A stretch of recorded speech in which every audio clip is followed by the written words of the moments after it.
As you know that we were discussing about the physiological effect of the plant growth regulators on the body, on the growth and development of the plants. We have discussed about auxin, then gibberellin, then cytokinin, and then ethylene. Okay, now we are left with the fifth plant growth regulator, that is abscisic acid. As I told you earlier, this is a plant inhibitor hormone. It inhibits the growth. Okay, if I'll talk about the physiological effect that are being produced by abscisic acid on the plant is it inhibits the growth of the plant. It inhibits the process of seed germination. It stimulates the closing of the stomata. Clear? It inhibits the metabolism of the plant as this is inhibitory hormone. Other name of abscisic acid is stress hormone. Why? Because it provide a tolerance power to the plant to bear, to tackle any kind of stress, any kind of environmental stress. Okay, so it allows the plant to withstand the stress or the toughest conditions. That's why abscisic acid is also known as stress hormone. Clear? This is an important point.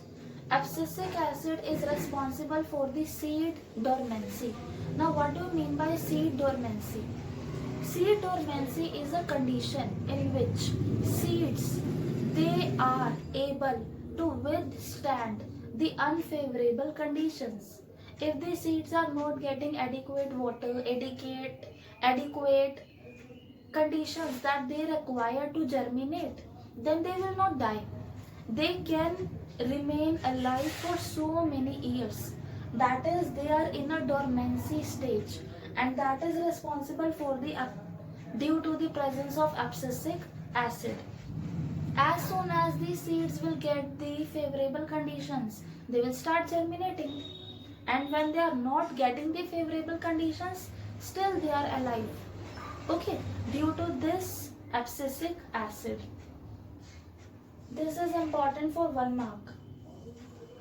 The functioning of the abscisic acid is directly inverse of that of gibberellin or gibberellic acid.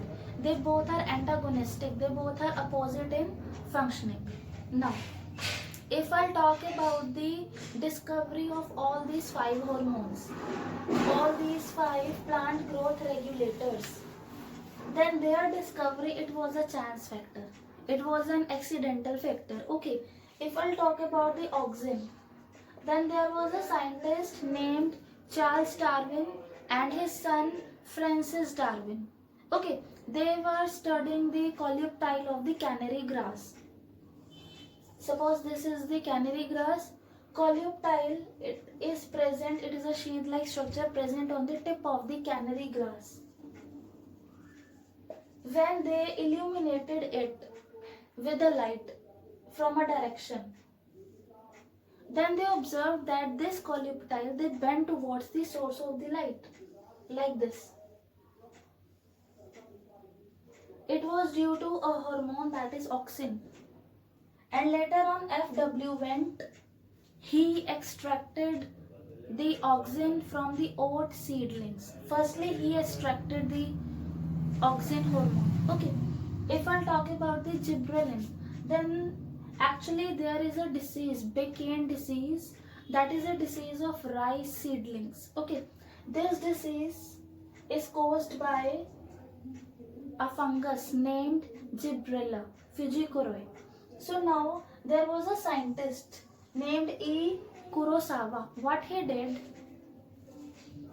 he took the rice seedlings, he infected them with the help of sterile fungus pathogen. And now he noticed that the symptoms of the disease was present in the rice seedling. Later on, he identified the chemical substances, why does this happen, and the substances, they were named as gibberellin. Okay, next plant growth hormone or plant growth regulator is cytokinin. How it was discovered? There were scientist Cook and his colleagues. They wanted to grow the internodal segment of the tobacco stem. Now for that obviously they need to provide the nutrient media. Now in the nutrient media along with the oxygen they have added a few substances like coconut milk, extracts of the yeast, extracts of the vascular tissue. These all things they enhances the internodal growth in this tobacco stem. Now later on it was found out that in this, in the coconut milk, in the extracts of the yeast, what is so special that it is increasing the internodal length in case of tobacco. Then it was found that there was a substance that belongs to the class cytokinin. Okay, now if I'll talk about the discovery of ethylene, then there were cousins. What did they do? Okay, they took ripened oranges and unripened banana. When ripened oranges are kept close to the unripened banana, then the unripened banana they also go dry. Why?